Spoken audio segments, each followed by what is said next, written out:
पत्ता गोभी से बना बहुत ही हेल्दी और यूनिक नाश्ता, बनाने में बड़ा ही आसान और खाने में बहुत ही मज़ेदार। यकीन माने आज आप इसको बनाना सीखेंगे ना तो घर पर ज़रूर बनाना पसंद करेंगे।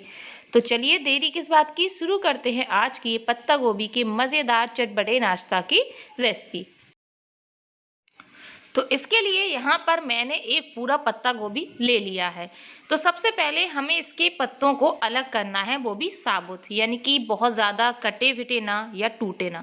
तो इसके लिए मैं आपको एक ट्रिक बताती हूँ। पत्ता गोभी के जो पीछे का पार्ट है ना, जो डंठल वाला पोर्शन है जिससे सभी पत्ते जुड़े रहते हैं, इस पोर्शन को हम चाकू की मदद से अलग कर देंगे।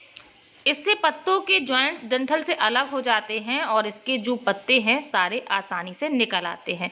तो बस अब हम इसके सभी पत्तों को एक एक करके निकाल लेते हैं। तो बिल्कुल हल्के हाथों से निकालना है ताकि ये बहुत ज़्यादा कटे फिटे ना। थोड़ा बहुत इनमें क्रैक तो आएगा निकालने में, और हो सकता है किसी किसी पत्ते में नहीं भी आता है। तो इसी तरह से हम सारे पत्ते धीरे धीरे निकाल लेते हैं और पत्तों को हम अलग रखते जाते हैं।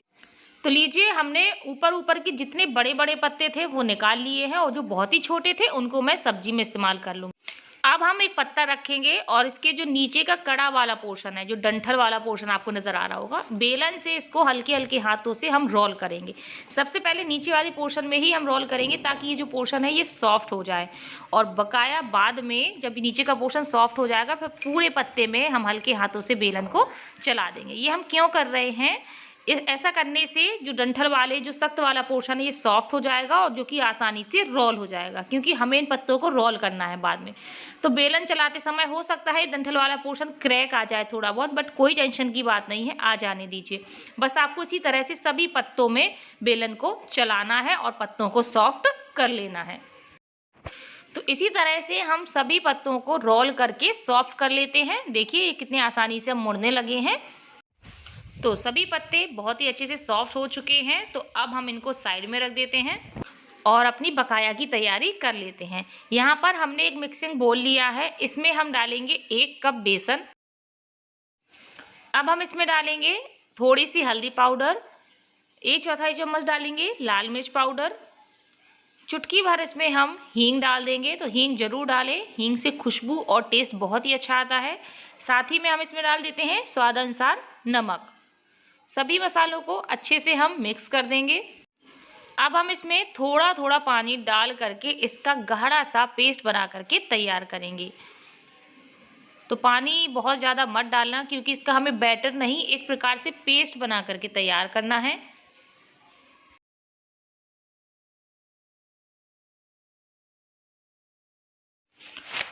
तो लीजिए, हमने बेसन का गाढ़ा सा पेस्ट बना करके तैयार कर लिया है। अब इस पेस्ट को हम साइड में रख देते हैं और फटाफट से हम नाश्ते के लिए फिलिंग बना करके तैयार कर लेते हैं। तो इसकी फिलिंग बनाने के लिए ये मैंने लिए हैं 2 मीडियम साइज के उबले आलू। तो आलूओं को हम ग्रेटर से ग्रेट कर लेते हैं। आप हाथों की हेल्प से भी इसको मैश कर सकते हैं, लेकिन ध्यान रहे कि इसमें बिल्कुल भी लम्स नहीं होने चाहिए। तो हम इसको कद्दूकस से स्मूथली ग्रेट कर लेंगे। अब हम इसमें डालेंगे 1 मुट्ठी बारीक कटा हुआ हरा धनिया। यहाँ पर मैंने थोड़े से स्वीट कॉर्न ले लिए हैं, तो हम स्वीट कॉर्न डाल देते हैं। अगर आपके पास स्वीट कॉर्न ना हो तो यहाँ पर आप मटर का इस्तेमाल भी कर सकते हैं, वो भी ना हो तो आप इसको स्किप कर सकते हैं। अब हम इसमें कुछ मसाले ऐड करेंगे। तो यहाँ पर हम डालेंगे 1/4 चम्मच काली मिर्च का पाउडर। चटपटे फ्लेवर के लिए इसमें हम डालेंगे कुटी हुई लाल मिर्च या फिर रेड चिली फ्लेक्स आप बोल सकते हैं इसको, और आधा चम्मच हम इसमें डालेंगे अमचूर पाउडर। आधा चम्मच इसमें हम डालेंगे ऑरिगेनो। अगर ऑरिगेनो ना हो तो आप यहाँ पर पिज़्ज़ा सीजनिंग का या फिर चाट मसाला का इस्तेमाल कर सकते हैं। अब हम इसमें स्वादानुसार नमक डाल देते हैं और थोड़े से इसमें हम कच्चे जीरे डालेंगे। अब हम हाथों की मदद से अच्छे से सभी मसालों को आलू के साथ मिक्स कर लेते हैं और इसकी एक बढ़िया सी फिलिंग बना करके तैयार कर लेंगे। तो लीजिए, आलू की चटपटी सी मज़ेदार फिलिंग बन करके बिल्कुल तैयार है। ये फिलिंग बहुत ही टेस्टी बनी है। तो इसको हम साइड में रख देते हैं और चलिए अब हम देखते हैं हमें इसे कैसे बनाना है।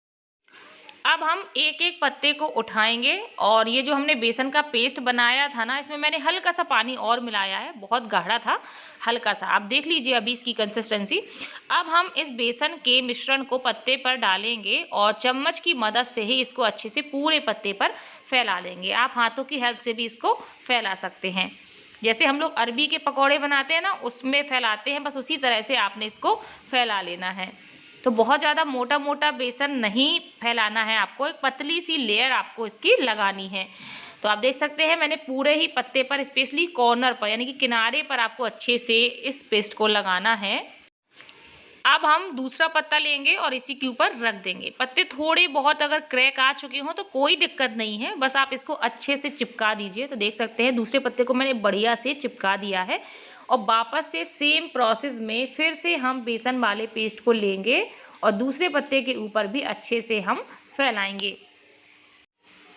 तो दूसरे पत्ते पर भी हमने खूब अच्छे से बेसन की कोटिंग कर दी है। अब हम तीसरा पत्ता लेंगे। तो यहाँ पर मैं सिर्फ 3 पत्तों से एक स्नैक्स बनाऊंगी। आप यहाँ पर चाहे तो लेयर्स में 4 पत्ते भी कर सकते हैं, 5 भी कर सकते हैं।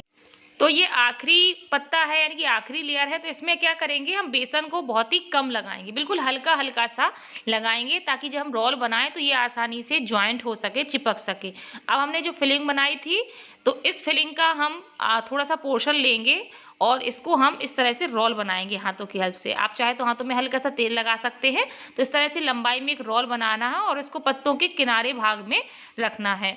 और बस ये जो साइड्स वाले पोर्शन है ना, इनको आपको हल्का सा फोल्ड कर देना है दोनों साइड से। फोल्ड करने के बाद बस अब हम इन पत्तों को किनारे से उठाएंगे और इसको दबाते हुए अच्छे से रोल बना करके तैयार कर लेंगे। ये देखिए, तो ये हमारा पत्ता गोभी का रोल बन करके तैयार हो गया है। बेसन किनारे पर लगाने को मैंने इसीलिए बोला था ताकि ये अच्छे से चिपक जाए। तो इसको हम साइड में रख लेंगे और सेम इसी प्रोसेस में फटाफट से हम एक और रोल बना करके तैयार कर लेते हैं।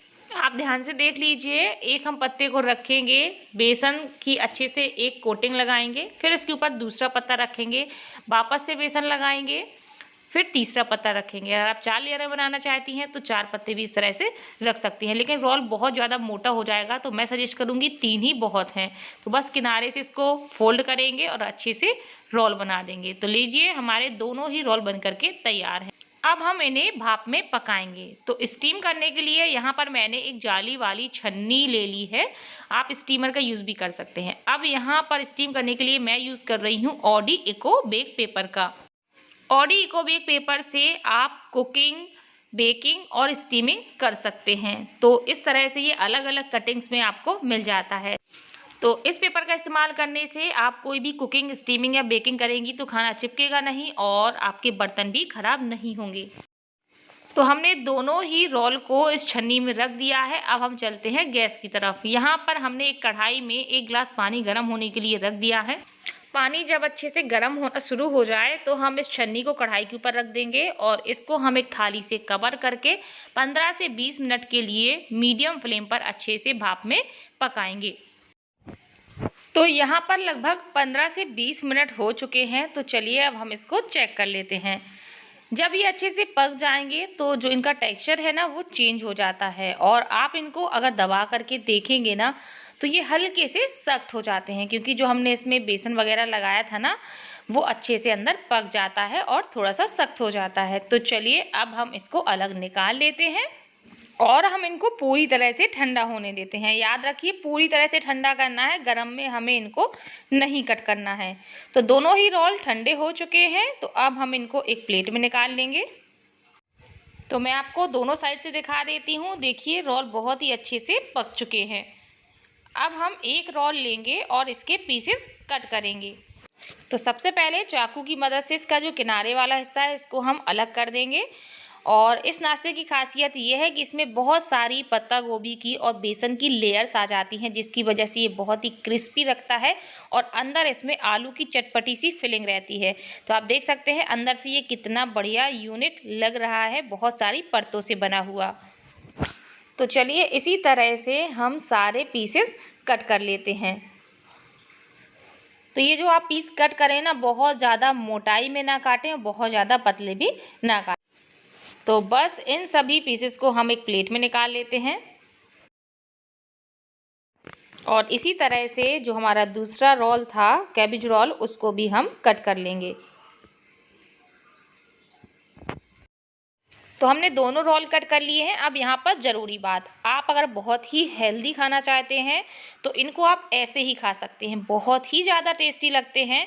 इनको टोमेटो केचप के साथ एंजॉय करिएगा, बहुत मज़ेदार लगेंगे। लेकिन अगर आप इनको और भी ज़्यादा टेस्टी, क्रिस्पी और चटपटा बनाना चाहते हैं तो बस इनको आप थोड़ा सा तेल डाल करके बढ़िया से फ्राई कर लीजिए। तो चलिए हम चलते हैं गैस की तरफ। कुछ मैंने अलग ऐसे ही निकाल लिए हैं, कुछ मैं फ्राई करती हूँ। तो पैन में हम थोड़ा सा तेल डालेंगे। आप चाहे तो बहुत ही कम तेल डालिएगा, बिल्कुल ज़रा सा। उसमें भी आप इसको बढ़िया से तल सकते हैं दोनों तरफ से, लेकिन मैं इसमें हल्का सा तेल डाल रही हूँ ताकि ये बढ़िया अंदर तक क्रिस्पी हो जाए। और बस एक एक करके हम सभी पीसेस को रखेंगे और इनको बढ़िया उलटते पलटते हुए तलेंगे। तलने से जो इसकी लेयर्स हैं वो आपको बिल्कुल एक एक नज़र आएंगी। तो बस एक फोक की मदद से हम इनको पलटते जाते हैं और पलटने के बाद इनको हम दूसरी साइड से भी बढ़िया सुनहरा होने तक तल लेंगे। तो दोनों तरफ से ये बहुत अच्छे से सुनहरे हो चुके हैं। तो चलिए अब हम इनको एक प्लेट में निकाल लेते हैं। तो देखिए दोनों तरफ से ये कितनी क्रिस्पी हो गए हैं और जितनी सारी लेयर्स थी, सारी लेयर्स आपको एक एक इसमें नज़र आ रही होंगी। तो इसको खाने के दोनों ही तरीके हैं। आप यहाँ पर बिना तले भी इसको एंजॉय कर सकते हैं और ऐसे ही भाप में पकाए हुए भी इसको एंजॉय कर सकते हैं। तो देख सकते हैं कितना टेस्टी और कितना चटपटा सा पत्ता गोभी का ये नाश्ता बन करके तैयार है। तो उम्मीद करती हूँ फ्रेंड्स कि आपको आज का ये पत्ता गोभी का क्रिस्पी टेस्टी नाश्ता पसंद आया होगा। अगर फ्रेंड्स आपको आज का वीडियो अच्छा लगा है तो वीडियो को लाइक शेयर करना बिल्कुल मत भूलिएगा। फिर मिलते हैं अपने अगले वीडियो में, तब तक के लिए बाय बाय, टेक केयर।